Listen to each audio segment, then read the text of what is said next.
Hello class 10th। मैं आपकी biology educator. तो स्टार्ट करते हैं आज की क्लास को। चैप्टर का नाम है प्राकृतिक संसाधनों का प्रबंधन। प्रबंधन का अर्थ होता है रखरखाव करना। तो आज हम इस चैप्टर में पढ़ने वाले हैं प्राकृतिक संसाधनों का रखरखाव कैसे होता है।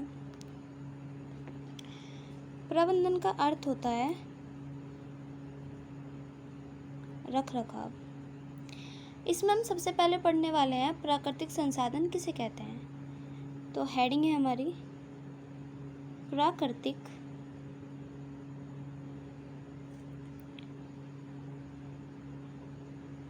संसाधन। तो प्राकृतिक संसाधन वे संसाधन होते हैं जो प्रकृति से प्राप्त होते हैं, वे प्राकृतिक संसाधन कहलाते हैं, और जो मनुष्य के लिए उपयोगी माने जाते हैं या उपयोगी होते हैं वे प्राकृतिक संसाधन कहलाते हैं। तो हम इसमें लिख सकते हैं वे संसाधन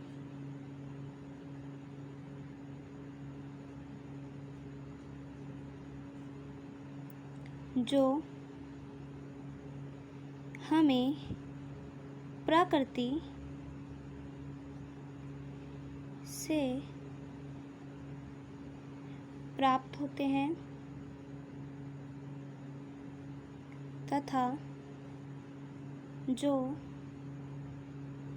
मानव के लिए उपयोगी होते हैं, मानव के लिए उपयोगी होते हैं। एग्जाम्पल ले लेते हैं, जैसे जल, मिट्टी, वायु, ये सब मानव के लिए उपयोगी होते हैं और ये प्रकृति से प्राप्त किए जाते हैं। तो एग्जाम्पल लिख लेते हैं, जल, वायु, मिट्टी, और एग्जाम्पल भी ले सकते हैं पेड़ पौधे, पत्थर, कोयला या प्राकृतिक गैसें। ये सब मानव के लिए उपयोगी भी होती हैं और प्रकृति से भी प्राप्त की जाती है। तो और एग्जाम्पल लिख लेते हैं, पेड़ पौधे,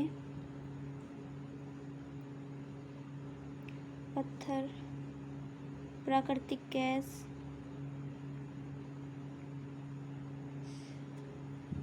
कोयला,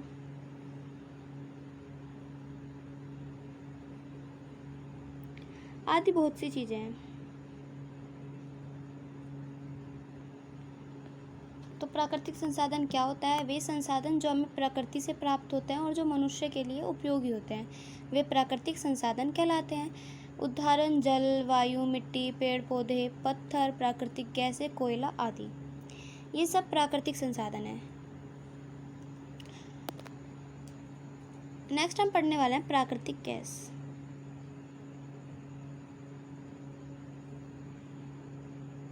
प्राकृतिक गैस जैसे ऑक्सीजन, कार्बन डाइऑक्साइड, ये सब प्राकृतिक गैस में आती हैं। Oxygen, carbon dioxide. Next heading है प्राकृतिक संसाधनों का प्रबंधन। प्राकृतिक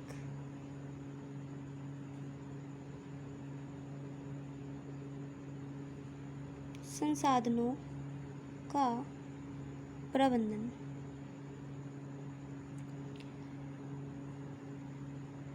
तो प्राकृतिक संसाधनों का प्रबंधन किसे कहते हैं? प्राकृतिक संसाधनों का रखरखाव करना। प्रबंधन का अर्थ होता है रखरखाव करना, तो प्राकृतिक संसाधनों का रखरखाव करना ही प्राकृतिक संसाधनों का प्रबंधन कहलाता है।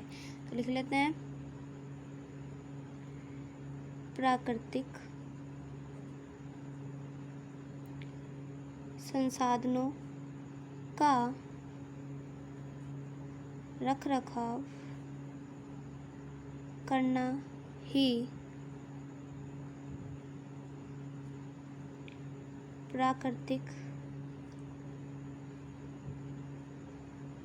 संसाधनों का प्रबंधन कहलाता है।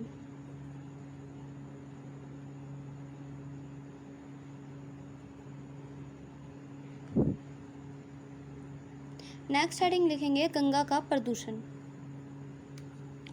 नेक्स्ट हेडिंग है गंगा का प्रदूषण। गंगा के प्रदूषण में हमें पढ़ना है गंगा सफाई कार्यक्रम। तो गंगा सफाई कार्यक्रम में हमें क्या पढ़ना है? गंगा सफाई कार्यक्रम ये एक ऐसा कार्यक्रम है जो 1985 ईस्वी में चला था। इसमें कई करोड़ रुपए भी लगाए गए थे। इस कार्यक्रम में गंगा के जल को दूषित होने से बचाया गया था। गंगा के जल में एक जीवाणु पाया जा रहा था जिसका नाम था कॉलीफॉर्म, जो गंगा के जल को दूषित कर रहा था। उससे बचाने के लिए यह कार्यक्रम शुरू किया गया था। तो हम इसमें लिख लेते हैं यह कार्यक्रम क्या होता है। गंगा सफाई कार्यक्रम।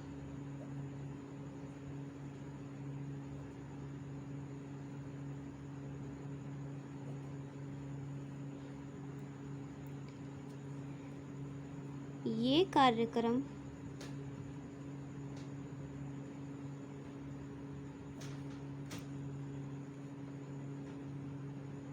नाइनटीन 1985 ईस्वी में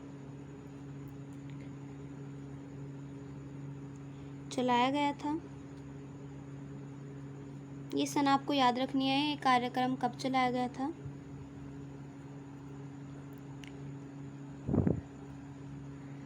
इस कार्यक्रम में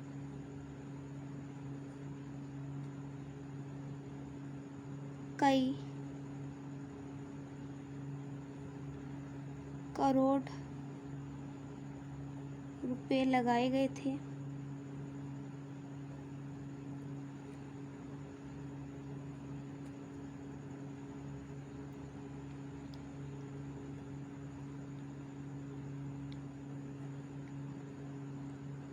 इस कार्यक्रम द्वारा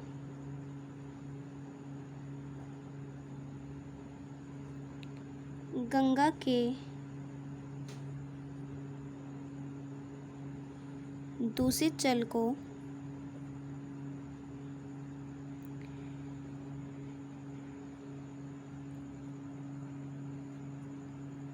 साफ किया गया।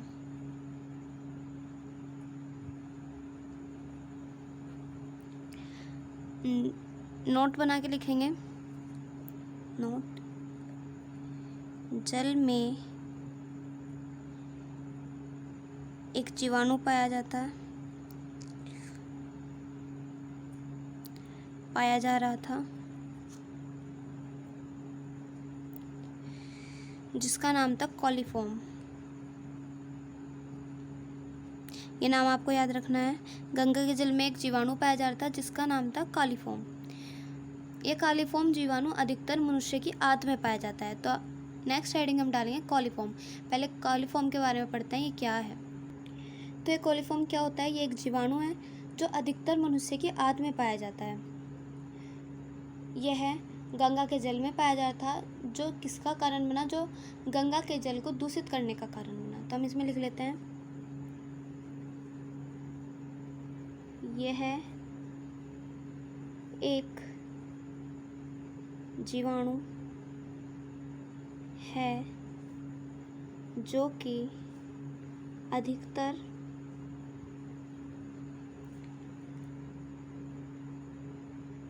मनुष्य की आंत में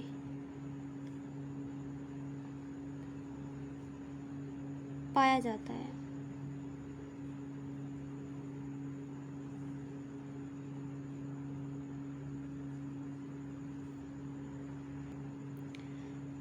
जल में इसकी उपस्थिति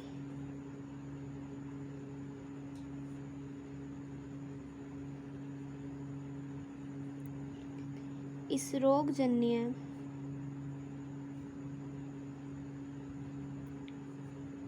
सूक्ष्म जीवाणु द्वारा जल को दूषित होना दर्शाता है।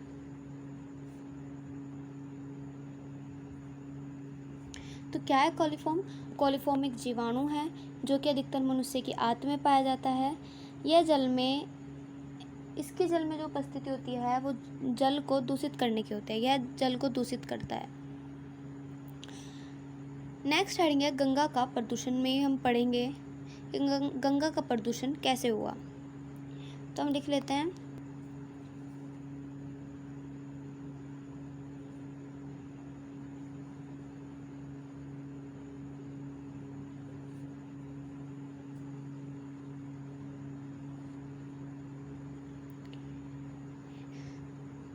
गंगा के किनारे स्थित उत्तर प्रदेश, गंगा के किनारे पर उत्तर प्रदेश, बिहार और 100 से भी अधिक नगर हैं जिन्होंने गंगा को नाली के रूप में बदल दिया है। इसका मुख्य कारण क्या है? नगरों से जो कचरा आता है या मल आता है वो गंगा में डाल दिया जाता है, जिससे गंगा प्रभावित हो जाती है और यह एक नाली के रूप में बदल जाती है। ऐसे कई कारण हैं, जैसे कपड़े धोना, नहाना, मरे व्यक्तियों की राख, शवों को बहाना, सब गंगा में किया जाता है, जिस कारण गंगा बहुत दूषित हो गई है। तो हम इसके कारण लिख लेते हैं, गंगा के किनारे स्थित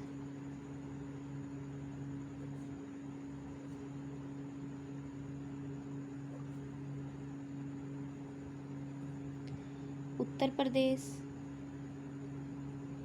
बिहार तथा गंगा के 100 से भी अधिक नगरों ने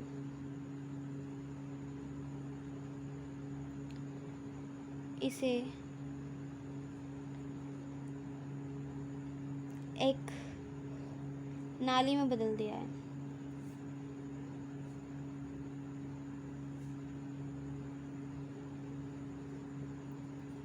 इसका मुख्य कारण है, मुख्य कारण क्या है? इसका मुख्य कारण है इन नगरों द्वारा उत्सर्जित कचरा एवं मल को इसमें डाल दिया जाता है।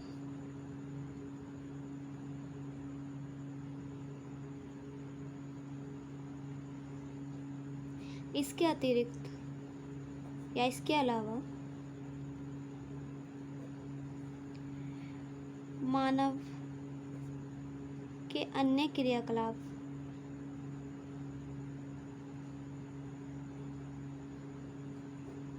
मानव ने अन्य तरीकों से भी गंगा को दूषित कर दिया है, जैसे नहाना, कपड़े धोना,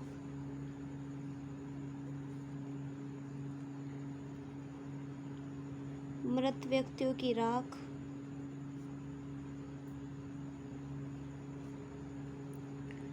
एवं शवों को बहाना आदि। इन कारणों से भी गंगा बहुत दूषित हो गई है। और यही नहीं, हम लिख सकते हैं यही नहीं, उद्योगों द्वारा उत्पन्न रासायनिक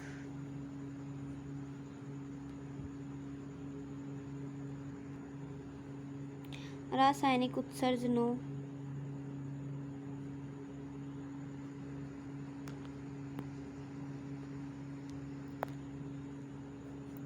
रासायनिक उत्सर्जन ने गंगा को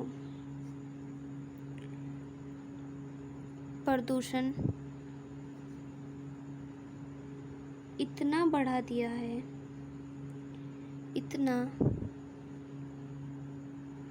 बढ़ा दिया है कि इसके विषैले आदि अन्य कारक भी हैं। इससे जल की मछलियाँ मरने लगी हैं।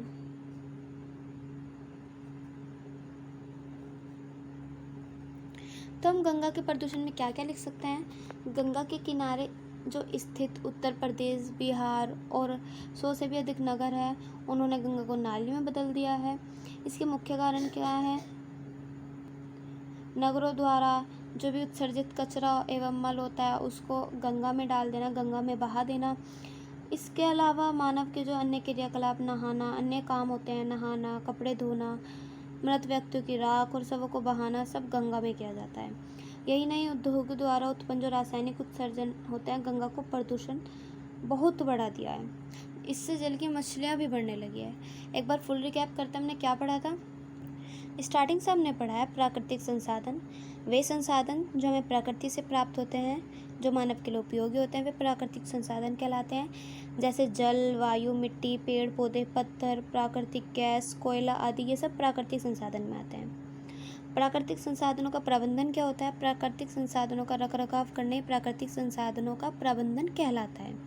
गंगा का प्रदूषण में हमने पढ़ा गंगा सफाई कार्यक्रम। यह कार्यक्रम 1985 ईस्वी में चलाया गया था। इसमें कई करोड़ों लगाए गए थे। इस कार्यक्रम द्वारा गंगा के दूषित जल को साफ किया गया था। जल में एक जीवाणु पाया जा रहा था जिसके कारण गंगा दूषित हो रही थी, कोलिफॉर्म। फिर हमने पढ़ा कोलिफॉर्म एक जीवाणु है जो कि अधिकतर मनुष्य के आंत में पाया जाता है। जल में इसकी उपस्थिति रोगजन्य सूक्ष्म जीवाणु द्वारा जल को दूषित होना दर्शाता है। इसका अर्थ है कोलिफॉर्म क्या दर्शाता है? जल को दूषित करना दर्शाता है। फिर हमने गंगा के प्रदूषण के बारे में पढ़ा। फिर एक क्वेश्चन है जिसका आंसर आपको बताना है। क्वेश्चन है,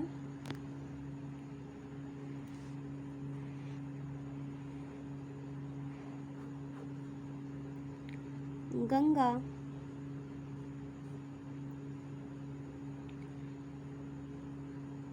सफाई कार्यक्रम किस वर्ष प्रारंभ हुआ?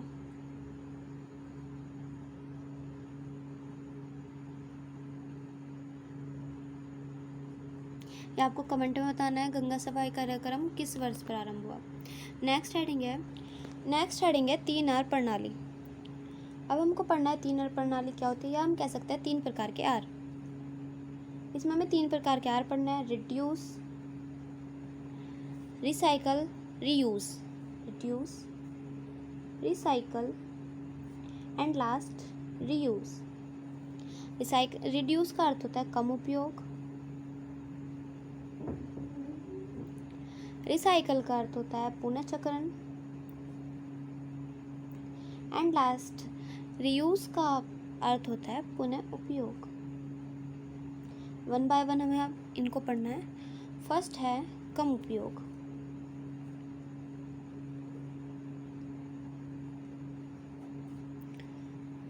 कम उपयोग में हमें क्या करना होता है? जहाँ पर आवश्यकता नहीं है वहाँ पर किसी भी वस्तु का उपयोग ना करना, यह कम उपयोग कहलाता है। इन 3 आर प्रणाली का क्या काम होता है? 3 आर प्रणाली की सहायता से हम संसाधनों का रखरखाव अच्छी तरीके से कर सकते हैं।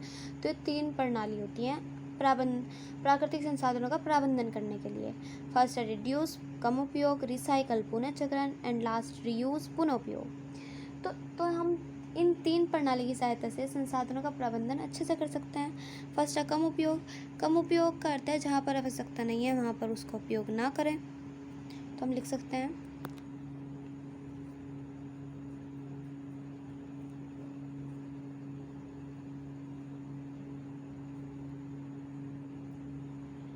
जहाँ पर आवश्यकता नहीं है वहाँ पर उसका उपयोग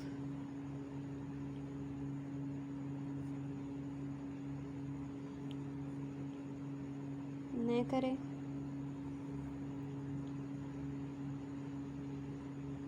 या इसका अर्थ है कि आपको कम से कम वस्तु का उपयोग करना चाहिए।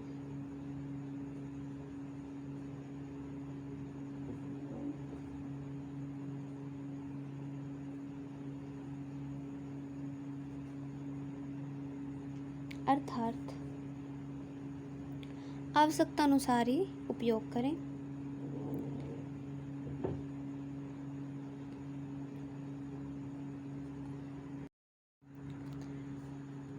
आवश्यकता अनुसार ही उपयोग करें। तो कम उपयोग का अर्थ होता है आवश्यकता अनुसार ही किसी वस्तु का उपयोग करना। एक उदाहरण ले लेते हैं। उदाहरण पहले समझ लेते हैं। उदाहरण है, आवश्यकता जब नहीं है तो पंखे या बिजली के स्विच को बंद कर सकते हैं। टपकने वाले नल की मरम्मत करके जल की बचत भी कर सकते हैं। तो एग्जाम्पल को हम लिख सकते हैं, आवश्यकता नहीं होने पर पंखे व बिजली के स्विच को बंद करना। यह एक कम उपयोग का उदाहरण है। नेक्स्ट है रिसाइकल, पुनर्चक्रण। रिसाइकल पुनर्चक्रण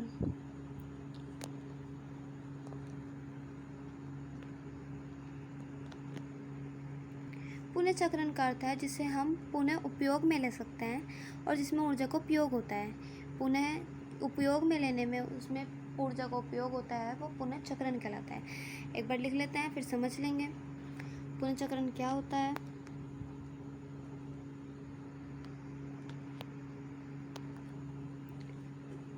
इसका अर्थ है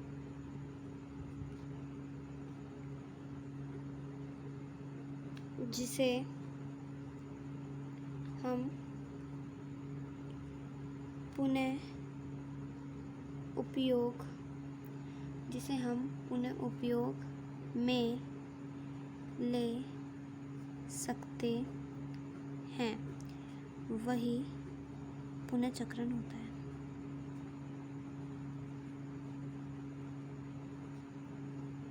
तथा जिसमें ऊर्जा का उपयोग होता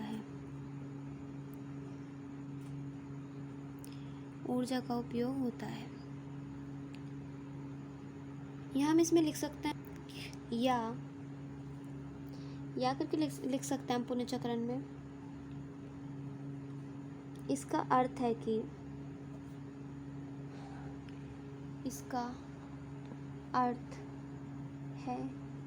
कि हमें प्लास्टिक, कांच, कागज,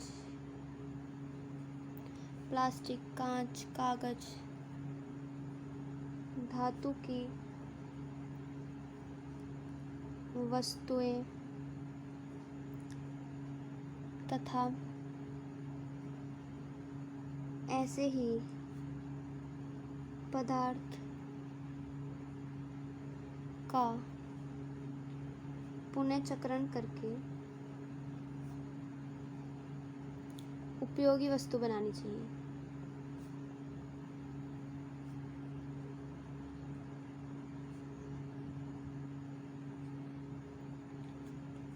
नोट करके लिखेंगे, इसमें ऊर्जा की आवश्यकता होती है।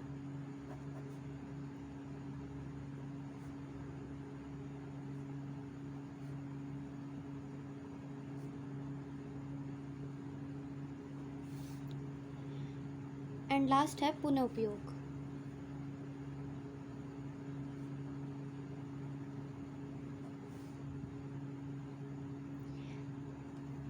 यह पुनर्चक्रण से भी अच्छा तरीका है, क्योंकि इसमें हम क्या कर सकते हैं, जैसे कोई लिफाफा है, लिफाफे को फेंकने से अच्छा हम उसका पुनः उपयोग करें। पुनः उपयोग का अर्थ से ही पता लग रहा है किसी वस्तु का पुनः उपयोग करना। तो इसमें लिख सकते हैं हम, यह पुनर्चक्रण से भी अच्छा तरीका है, क्योंकि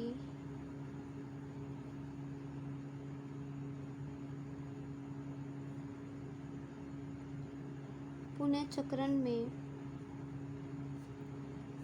कुछ ऊर्जा होती है और पुनः उपयोग के तरीके से आप किसी वस्तु का बार बार उपयोग कर सकते हैं। जैसे एग्जाम्पल ले लेते हैं, प्रयोग किए गए लिफाफे को फेंकने से अच्छा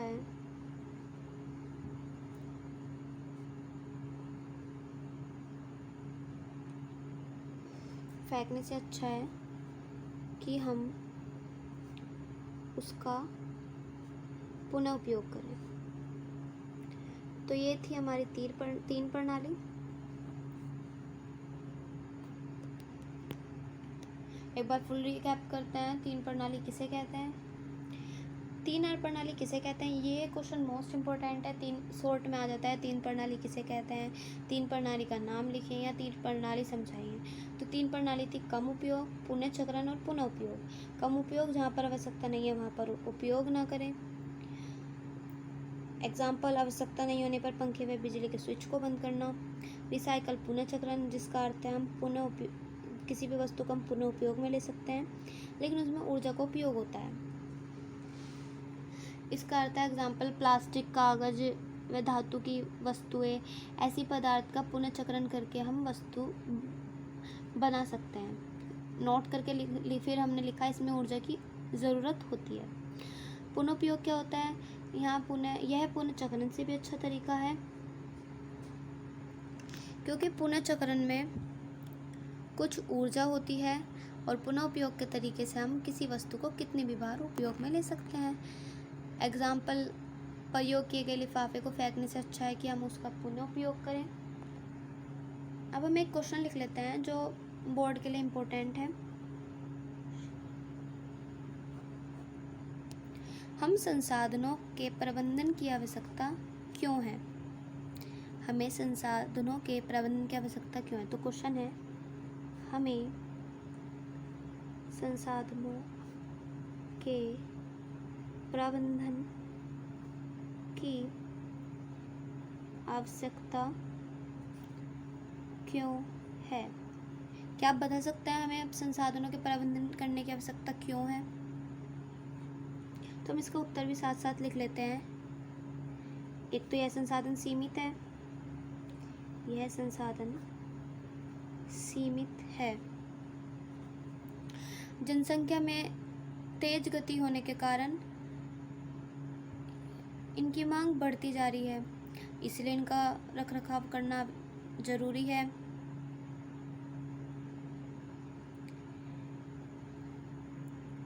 और एक बड़ा कारण ये भी है ताकि अगली कई पीढ़ी तक उपलब्ध हो सके, इसलिए इनका रखरखाव करना जरूरी है।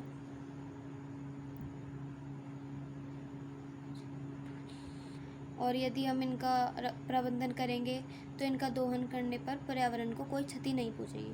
तो हम इसमें लिख लेते हैं, इनका प्रबंधन करना क्यों आवश्यक है। ये संसाधन सीमित है, जनसंख्या में तेज या तीव्र गति से वृद्धि होने के कारण सभी संसाधनों की मांग बढ़ रही है।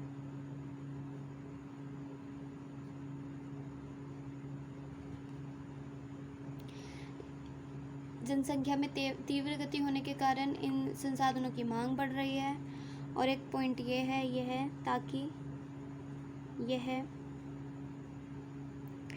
अगली कई पीढ़ी तक उपलब्ध हो सके।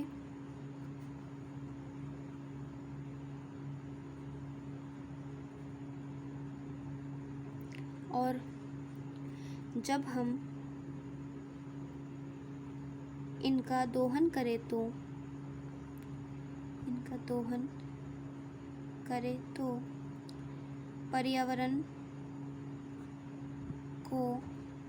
पर्यावरण को क्षति नहीं पहुंचनी चाहिए,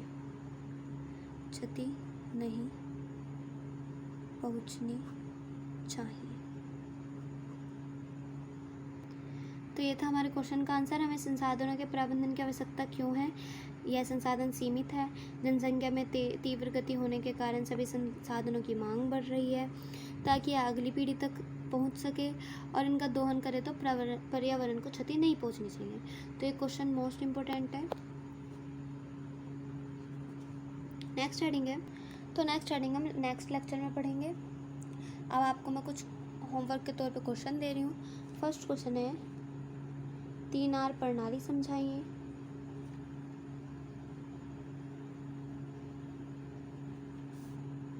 नेक्स्ट क्वेश्चन है गंगा सफाई कार्यक्रम पर संक्षेप में वर्णन कीजिए।